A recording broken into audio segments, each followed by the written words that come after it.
don't know about these cuts, because you do think there must be such an income coming in, and where is all this money going? That's right. We never really know. If you looked at a spreadsheet, perhaps you'd understand it a bit better. Well, it's just huge figures, isn't it? It is. The national mind-blowing. deficit is how many trillion at the moment, or even more than that. I mean, these are figures as individuals, you have no idea. No. But they frighten you, and they're saying, well, we can't carry on borrowing money, therefore we've got to try and sort it out internally for ourselves and make cuts.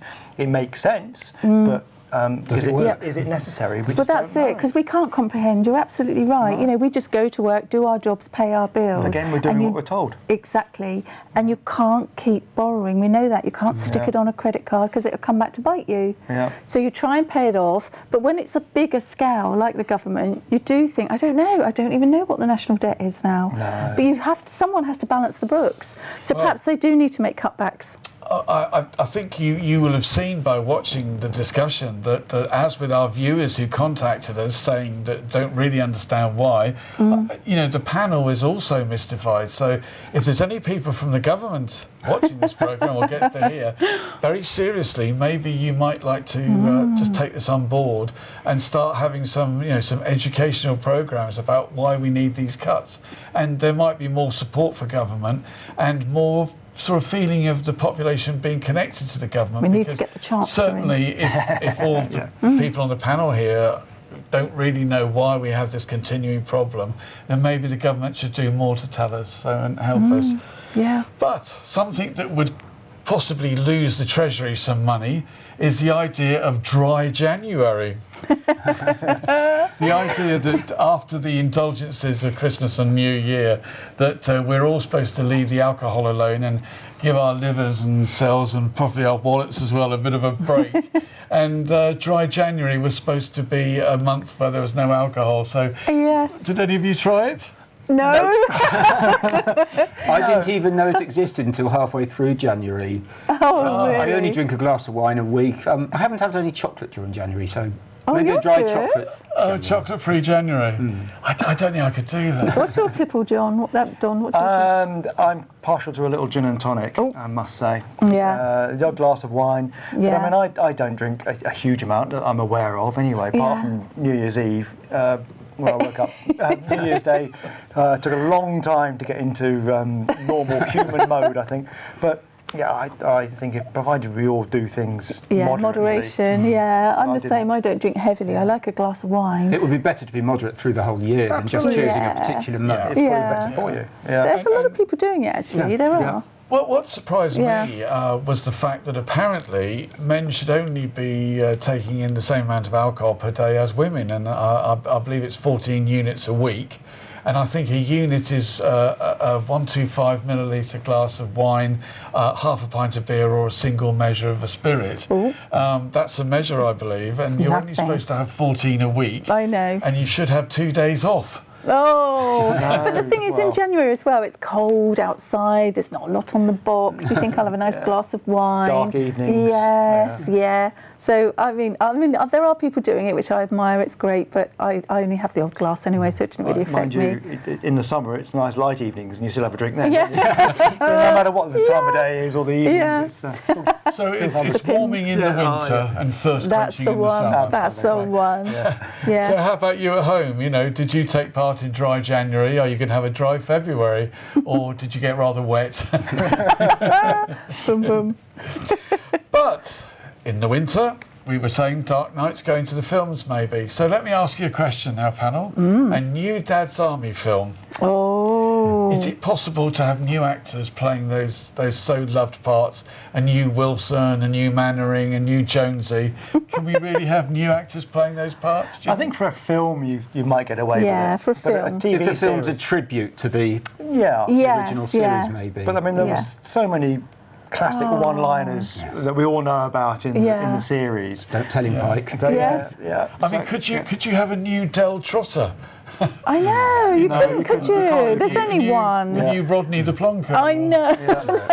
And I'm struggling with, is it still open all hours? Oh, yes. I mean, whereas I loved open all hours. Yeah. And David Jason, he's fantastic. But I'm struggling with that programme, even though it's a continuation. I think it works a little bit. It certainly wouldn't have worked with completely different characters. No, it wouldn't. No, you're right. That's right. Yeah, you just get away with it with the film, I think. But the series, I think you said it's still running, didn't you?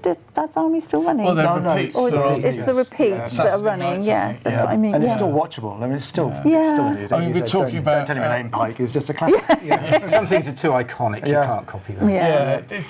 I'm going to go and see the film, but I'm not sure. I know. I absolutely love Dad's Army. It's lovely, isn't it? Yeah. Can you imagine a new Fletch in a new porridge? No. I don't know what you might make of that at all. No, I know. And it's true, and it's true what the they were like, weren't they? During their war. It's just a joke, but it's a real good send-up, isn't it? You know, of that time. Yeah. Well, my grandfather was actually involved with special operations really? in the Second World War. Yeah. Building things for home defence. The home defence, the Home Guard. Home Guard, yes. Yeah, but some of it is still under the Official Secrets Act. Oh, I think it's a bit like Hello, Hello, isn't it? They managed to take a terrible subject and put it in a way that doesn't offend anybody. Add a bit of humour, which we're quite good at, aren't we? It was very clever, wasn't it? Because the Home Guard was perhaps, from programmes I've seen, possibly a bit amateur. Yeah. They were like bank clerks and, really. Really. Couldn't go on the front line. Yes, Well, they'd been through it all in the First World War. Yes. They were prepared to put their lives on the line again. Yeah, big responsibility. Protect the home. Yeah. In actual fact, Don, you touched on something I was going to come to next. Oh, right. Sorry. I know regarding your grandfather, he worked actually with Ian Fleming, didn't he? Well, yes. I mean, we're only just sort of unearthing stuff at the moment, but he shared an office with Ian Fleming and Lord Mountbatten. And they were all three of them involved in special operations. And it's my understanding that some of the stuff that came out of that office is still under the Official Secrets Act because it's being used by the SAS or the SBS. Really? I'm feeling humbled in this company. I know. Well, my grandfather, he was a remarkable character. Absolutely remarkable character. Yeah. I wonder what will come of that. What you'll learn. One day, I'd like to do a film. Yeah. I'd like to do a film about my grandfather. And you told me about your grandfather being done for speeding in about 19... well, I've also discovered he was done for speeding later than that. But if there's time, my grandfather was born into the age of the car, and he was just smitten by speed. And on this occasion, at the age of 12 or 13, he wanted to find out how fast his push bike could go, and he was riding it down Bickley Hill in Kent. With his hands on his head, pedalling away like mad. He nearly knocked over two old ladies on the crossroads. Nearly. And a policeman saw him on the opposite side, realised who it was, and he got arrested. And he was presented to the magistrate the next day.